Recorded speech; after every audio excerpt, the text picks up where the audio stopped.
Assalamualaikum warahmatullahi wabarakatuh. Perkenalkan, nama saya Alfif Ranajaya dari Prodi Sarjana Terapan Sanitasi Lingkungan. Di sini saya akan mengerjakan tugas individu dari matkul Pendidikan Budaya Anti Korupsi dari Bapak dosen Tommy Sijurwadi MS, yaitu tentang nilai-nilai anti korupsi. Sebelum masuk ke nilai-nilai anti korupsi, sebaiknya kita mengenal dulu apa itu budaya anti korupsi. Anti korupsi adalah semua tindakan, perkataan, atau perbuatan yang menentang korupsi dan segala macam bentuknya. Seseorang yang memahami pengertian anti korupsi ini akan berlaku sesuai dengan nilai-nilai integritas. Selanjutnya, yaitu tentang nilai-nilai anti korupsi. Yang pertama, nilai kejujuran. Kejujuran berasal dari kata jujur yang dapat didefinisikan sebagai sebuah tindakan maupun ucapan yang lurus, tidak berbohong dan tidak curang. Dalam berbagai buku juga disebutkan bahwa jujur memiliki makna, satunya kata dan perbuatan.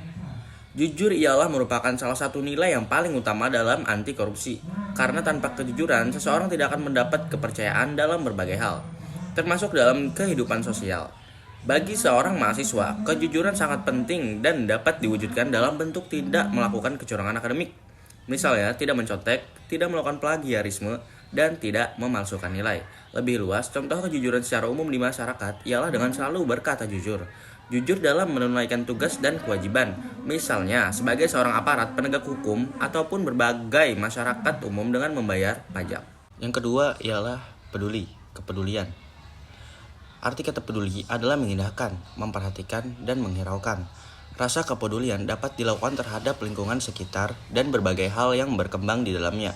Nilai kepedulian sebagai mahasiswa dapat diwujudkan dengan berusaha memantau jalannya proses pembelajaran, memantau sistem pengelolaan sumber daya di kampus, serta memantau kondisi infrastruktur di kampus.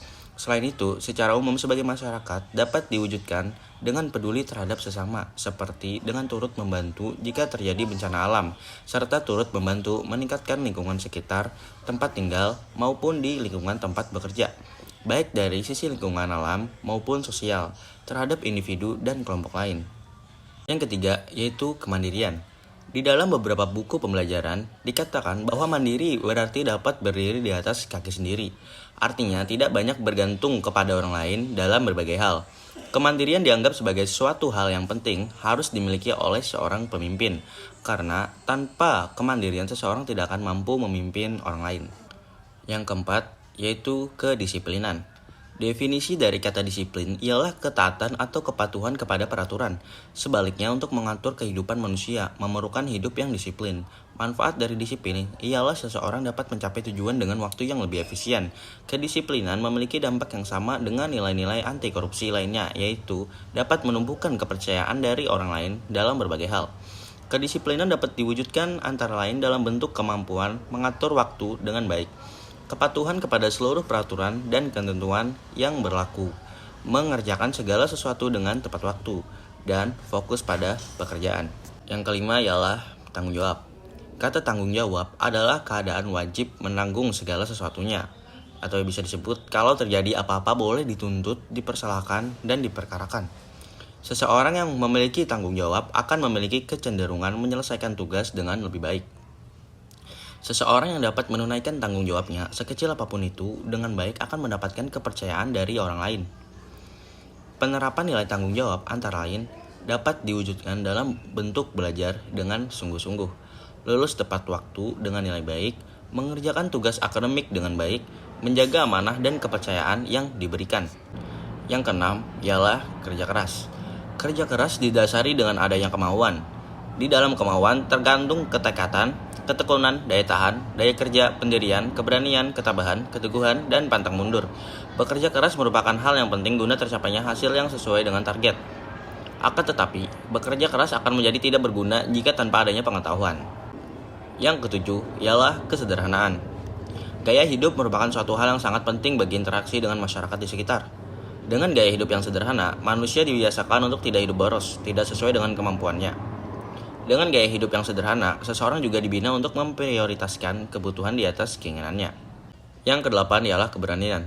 Keberanian dapat diwujudkan dalam bentuk berani mengatakan dan membela kebenaran, berani mengakui kesalahan, berani bertanggung jawab, dan sebagainya. Keberanian sangat diperlukan untuk mencapai kesuksesan dan keberanian akan semakin matang jika diiringi dengan keyakinan. Serta keyakinan akan semakin kuat jika pengetahuannya juga kuat. Yang terakhir, atau yang kesembilan, yaitu keadilan. Berdasarkan arti katanya, adil adalah sama berat, tidak berat sebelah, dan tidak memihak.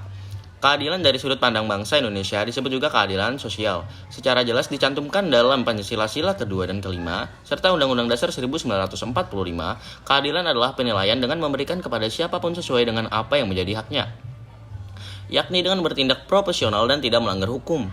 Keadilan berkaitan erat dengan hak. Dalam konsepsi bangsa Indonesia, hak tidak dapat dipisahkan dengan kewajiban.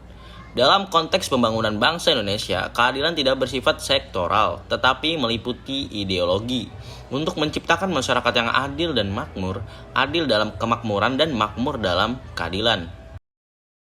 Dan begitu saja pengertian anti korupsi dan nilai-nilai anti korupsi yang bisa saya sampaikan.